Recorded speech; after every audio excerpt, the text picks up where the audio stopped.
오늘 야고보서 강의 7번째 시간이고요. 거룩함으로 길들여지는 믿음의 혀, 이런 제목으로 함께 은혜를 나누도록 하겠습니다. 2009년 MBC에서 한글날 특집으로 실험을 했습니다. 말의 힘, 이런 실험한 내용을 이제 방송했는데요. 막 지은 쌀밥을 2개의 병에 넣고 한 병에는 고맙습니다 이렇게 말을 써서 붙이고 다른 병에는 짜증나 이렇게 글씨를 써서 붙였습니다. 이렇게 각각 5개씩 만들어서 사무실 5곳에 배치를 했습니다. 그리고 사람들이 그 병을 볼 때마다 고맙습니다, 고맙습니다, 또 다른 병을 볼 때마다 짜증나, 짜증나 이렇게 말하기를 하고 한 달 후에 그 결과를 확인하게 됩니다. 한겨레에 보니까요, 이 고맙습니다 라고 라벨을 붙인 병에는 하얀 곰팡이가 가득 차게 됩니다. 그런데 짜증나 이 라벨을 붙인 병에는 검은 곰팡이가 가득하게 되었다. 말의 힘이 얼마나 있느냐, 그것을 우리가 확인해보는 그러한 실험이었습니다. 여러분, 물질에게도 말이 능력이 있고 영향력이 있는데 하물며 사람들에게 이 말이 얼마나 큰 영향이 있겠느냐, 이것을 우리가 한번 생각해보는 그런 실험이라고 생각을 해봅니다. 야고보는요, 초대교회 성도들에게 믿음은 행함으로 나타납니다, 이것을 계속 설교하고 있습니다. 그리스도를 믿으면 그리스도를 닮아가는 것이고, 닮아가는 것은 제자가 되는 것입니다. 제자가 된다는 것은 단순히 지식만 배우는 것이 아니라 그리스도처럼 생각하게 되고, 그리스도가 중요하게 여기는 것을 나도 중요하게 여기고, 그리스도가 멀리하는 것을 나도 멀리하게 되는 것입니다. 그리스도가 하시는 일을 나도 하면서, 열심히 하면서 점점 그리스도를 따라가는 것입니다. 오늘 특별히 본문 말씀에서 야고보가 강조하는 믿음이 있는 사람에게서 나타나는 행함, 그것이 말입니다. 그리스도를 닮아가면 닮아갈수록, 성령님께서 나를 주관하시는 정도가 더 깊어지면 깊어질수록 우리의 말이 변합니다. 이것을 오늘 야고보가 우리에게 가르치고 있습니다. 오늘 말씀을 통해서 우리의 말이 은혜를 주는 말인지, 또한 그리스도를 닮아가는 말인지, 성령님께서 주관하시는 말인지를 한번 돌아보기를 원합니다. 또한 말씀을 통해서 도전받는 시간이 되시기를 주님의 이름으로 축복합니다. 첫 번째 말씀은요, 혀. 이것은 거룩한 삶으로 인도하는 문입니다. 오늘 말씀 1절부터 5절까지를 읽어보면은 조금 무섭고 두려운 마음이 듭니다. 왜냐하면 우리가 완벽하지 못하고 부족하다는 것은 다 알지만 자칫하다가는요, 큰 심판을 받을 수 있다고 오늘 말씀하고 있습니다. 우리는 실수가 있고 연약한 것을 알고 있지만 자칫하다가는 큰 심판이 임할 수 있다. 이 말씀을 우리가 보면서 계속 말씀을 읽기가 두려운 마음이 듭니다. 그런데 이런 생각을 해봅니다. 반대로 생각해 본다면 우리가 하나님의 은혜 안으로 나아가는 말씀이 되기도 합니다. 심판의 길을 알았다면 그 반대의 길을 통해서 우리는 은혜로 나아갈 수 있습니다. 무서운 말씀이 될 수 있지만 반대로 하나님께서 어떤 사람에게 복을 주시고 어떤 길을 통해서 은혜를 주시는지를 우리가 두렵지만 그 말씀을 아는 그런 시간이 될 수 있습니다. 오늘 야고보가 강조하는 첫 번째 것은요, 이 말이라고 하는 것은 거룩한 삶으로 나아가는 문입니다. 이렇게 말합니다. 너무너무 추운 날씨입니다. 사람들이 발걸음을 재촉합니다. 왜냐하면 밖이 너무너무 춥기 때문에 빨리 안으로 들어가고 싶어 합니다. 마침내 집 안에 도착했습니다. 그리고 문을 열고 들어가면 따뜻함이 온몸을 감쌉니다. 몸만 따뜻한 것이 아니라 가족의 따뜻함이 있고 집이라고 하는 평안함을 누리게 됩니다. 거룩의 문이 이런 것 같습니다. 문을 열기 전에 밖에 있을 때 모습과 문을 열고 안에 들어갔을 때 모습이 완전히 다릅니다. 밖은 냉랭하고 밖은 어둡습니다. 그러나 거룩이라고 하는 문 안으로 들어가게 되면 안은 환하고 따뜻하고 정겹고 온기가 있는 것이 문 안에 있는 모습입니다. 여러분, 그런데요, 우리의 말이 그러한 문 역할을 합니다. 내가 여전히 문 밖에 있는 사람인지 내가 집 안에 들어와 있는 사람인지를 구별하는 것이 우리의 말이 됩니다. 내가 여전히 냉랭하고 차갑고 거친 기운을 만들어내는 혀를 가지고 있는지, 아니면 따뜻함을 만들어내고 온기를 만들어내고 평안함을 만들어내는 거룩이라고 하는 문 안에 들어와 있는 사람인지 밖에 있는 사람인지를 우리의 혀의 능력을 통해서 알 수 있습니다. 오늘 야고보가 말합니다. 우리의 혀를 거룩이라고 하는 문 안으로 들여다 놓으십시오. 여전히 춥고 냉랭하고 어두운 거리에서 방황하는 혀가 되지 않도록 하십시오. 이렇게 야고보가 우리에게 말하고 있습니다. 여러분, 그렇다면 우리의 혀를 어떻게 우리가 거룩이라고 하는 문 안으로 들여다 놓을 수 있는가? 첫 번째는요, 2절에 보면 야고보는 이렇게 말합니다. 말에 실수가 없게 하십시오. 여러분, 우리의 말에 실수가 없을 수 있을까요? 우리가 완벽하게 실수 없는 말을 할 수 있을까요? 불가능합니다.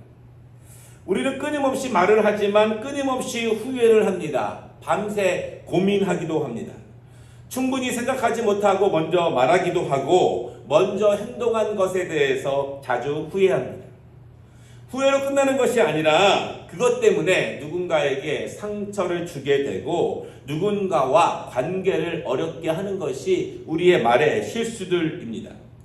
그 말이 대화 속에서 일어나는 말이든지, 아니면 어떤 가르침 속에서 나타나는 말이든지, 아니면 부부간의 말이든지, 나의 직장과 학교에서 벌어지는 말이든지, 우리는 늘 말을 하면 할수록 늘 연약함과 실수를 경험하면서 살아가고 있습니다.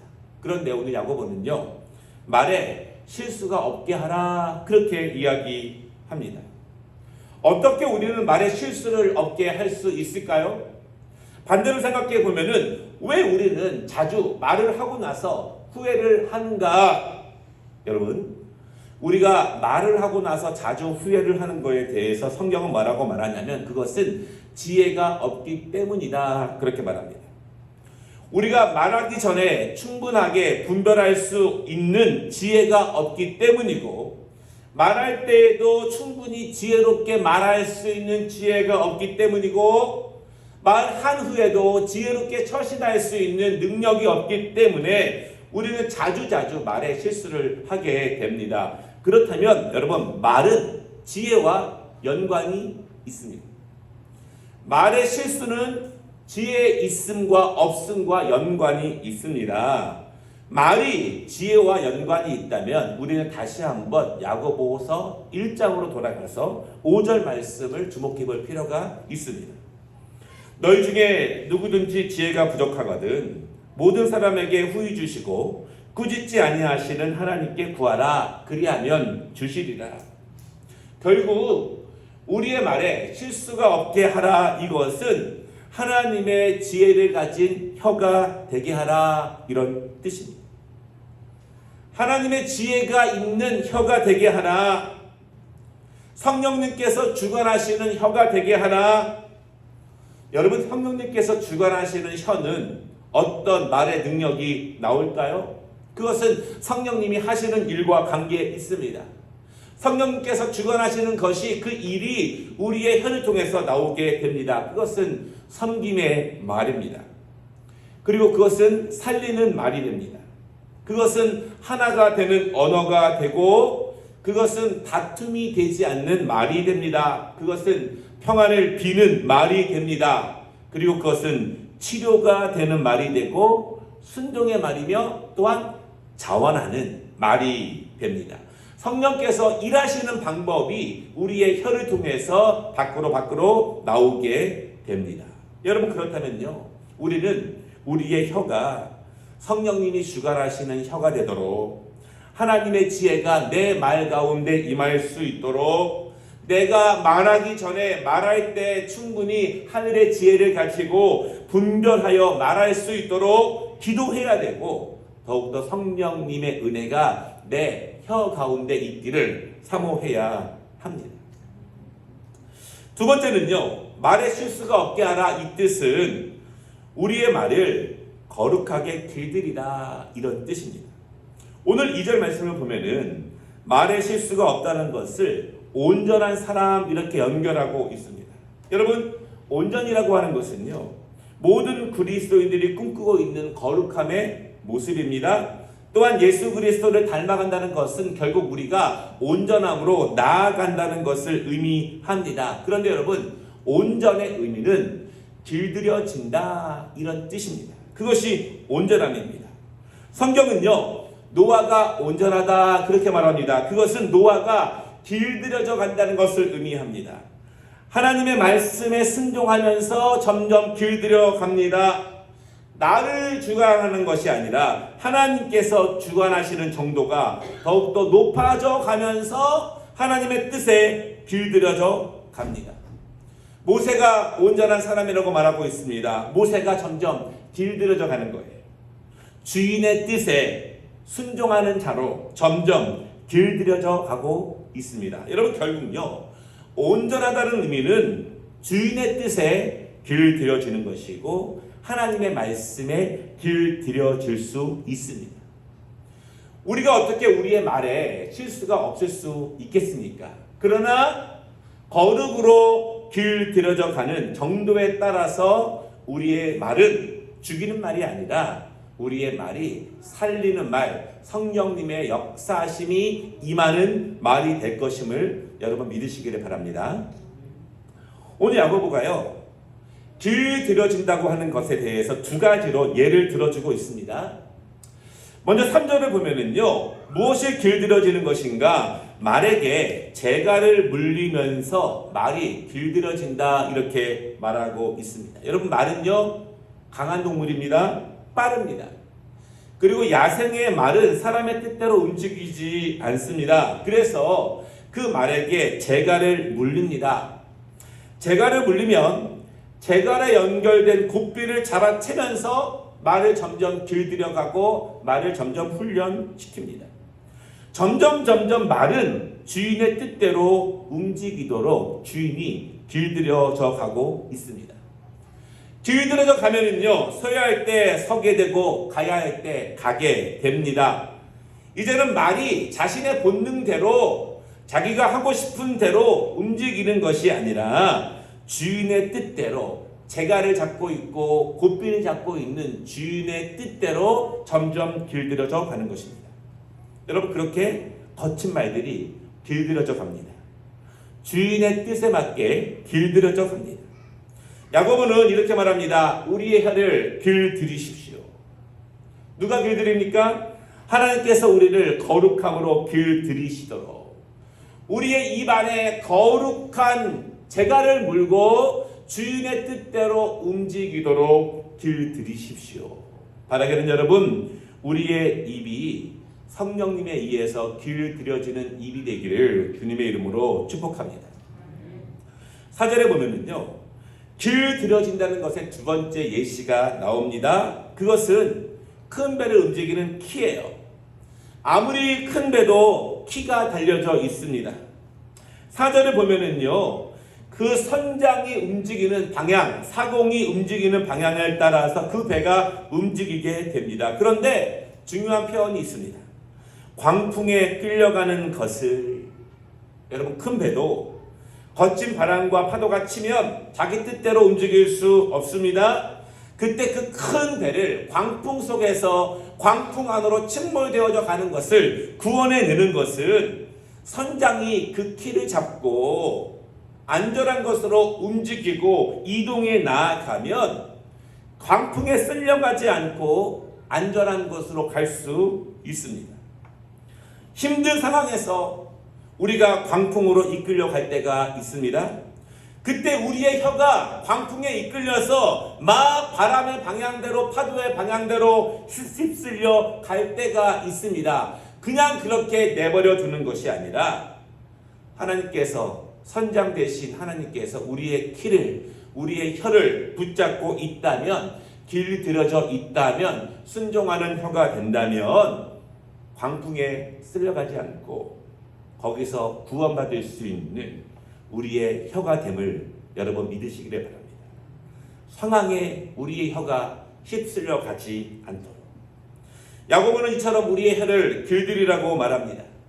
성령께서 우리의 굽비를 붙잡으신 것처럼, 선장 되시는 하나님께서 우리를 붙잡고 계신 것처럼 그분에게 길들여 지시기를 권면합니다.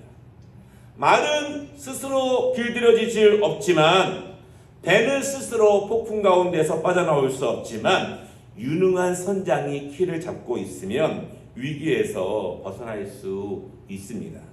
바야그런 여러분, 우리의 혀가 자기 하고 싶은 대로 일하지 않도록 여러분 혀를 붙잡으시기를 바랍니다.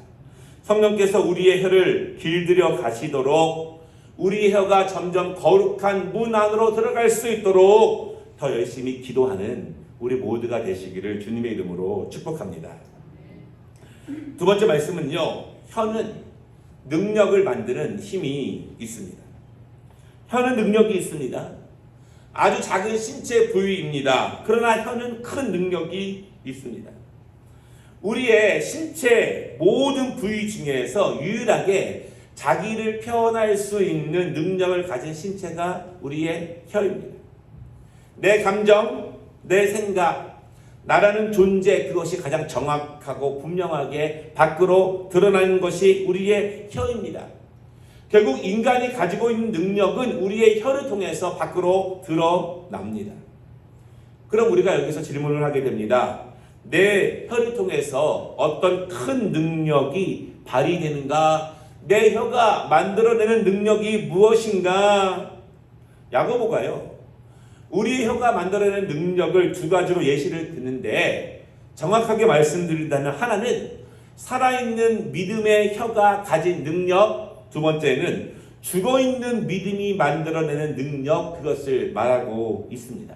첫 번째는요, 죽은 믿음을 가진 사람들, 유익이 없는 사람들이 만들어내는 능력, 거룩함으로 길들여지지 않은 혀를 가진 사람들이 만들어내는 능력이 무엇인가? 그것은 5절과 6절 말씀을 보면은 혀는 불이다, 그렇게 말합니다. 불은 큰 불, 작은 불 따로 없습니다. 작은 불이라도 붙기만 하면 큰 나무, 큰 집, 큰 산이 하나도 남김없이 다 타버리게 됩니다. 탄다는 것은요, 모든 것을 죽인다는 의미입니다. 탄다는 것은 모든 것을 없앤다는 의미입니다. 모든 것을 어둡게 하는 것이고 모든 터전을 잃게 합니다. 더 중요한 것은 순식간에 그 일이 벌어집니다. 모든 것이 타고 나면은 다시 되돌릴 수가 없습니다. 우리의 혀가 거룩으로 길들여지지 않는다면, 우리의 혀 안에 지혜가 없다면 모든 것을 죽이고 모든 것을 망치는 능력을 갖게 됩니다.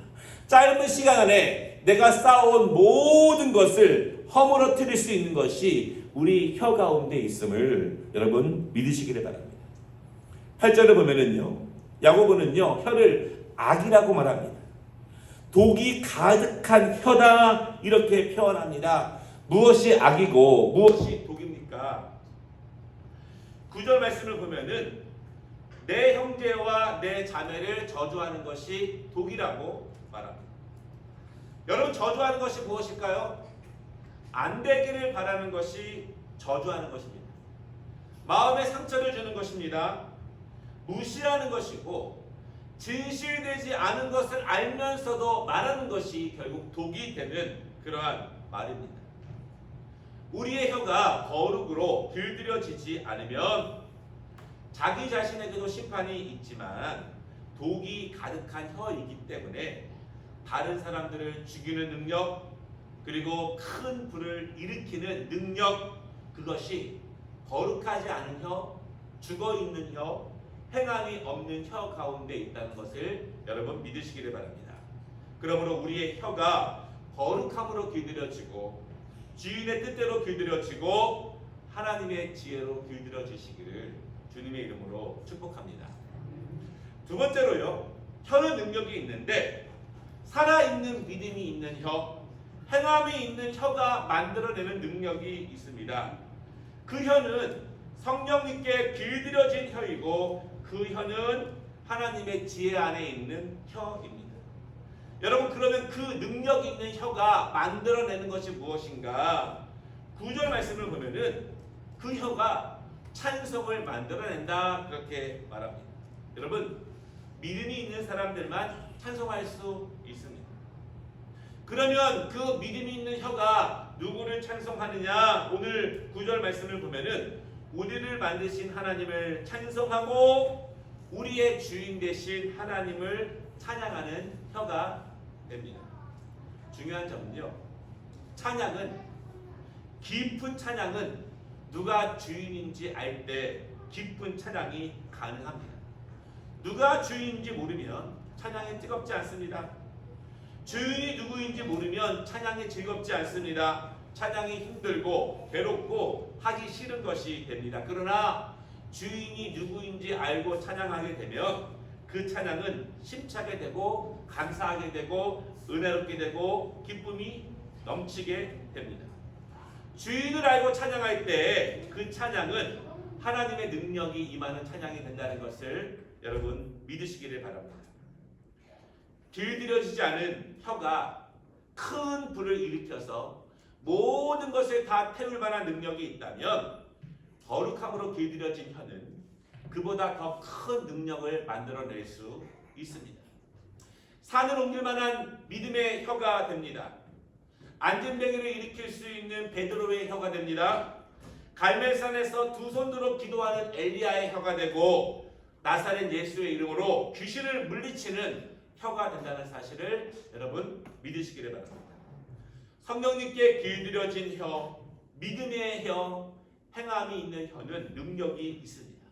그 혀를 통해서 30배, 60배, 100배, 10배 거두는 혀가 된다는 사실을 믿으시기를 바랍니다. 말씀을 마치겠습니다. 11절과 12절 말씀을 보면 우리에게 여러 가지를 생각하게 하는 말씀입니다. 샘 하나에서 단물과 쓴물이 같이 나오지 않습니다. 상황에 따라서 단물이 나오고 기분 나쁘면 쓴물이 나오지 않습니다. 마찬가지입니다. 우리의 말이 우리의 믿음이고 우리의 거룩함의 정도입니다. 믿음 있는 행함이 우리의 말 가운데 나타납니다. 상황에 따라서 기분에 따라서 아름다운 말과 그렇지 않은 말이 왔다 갔다 하면서 나오는 것이 아닙니다. 우리의 찬양과 열정은 우리의 상황에 따라서 달라지는 것이 아닙니다. 마지막으로 한 가지를 덧붙이신다면 이 현대시대에 우리의 말은 때로는 손가락의 글자를 통해서도 나타납니다. 댓글이에요. 댓글로 많은 사람들이 상처를 받습니다. 그런데 어찌 보면 그 댓글이 우리의 혀와 같습니다. 내가 드러나지 않는다고 해서 독을 품는 댓글, 저주하는 댓글, 그것은 거룩함으로 길들여지지 않은 혀와 똑같습니다.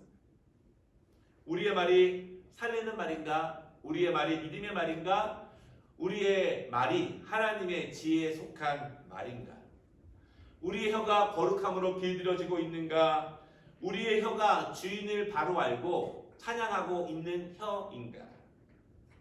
바라기는 우리의 혀와 우리의 말이 하나님의 지혜로 길들여져서 거룩함을 증거하는 말, 살리는 말, 하나님의 능력이 선포되는 말이 되시기를 주님의 이름으로 축복합니다. 기도하겠습니다. 하나님 아버지, 우리의 말에는 늘 실수가 있습니다. 그러나 우리가 성령님께 거룩함으로 길들여지는 말이 되기를 원합니다. 주여, 주인의 뜻대로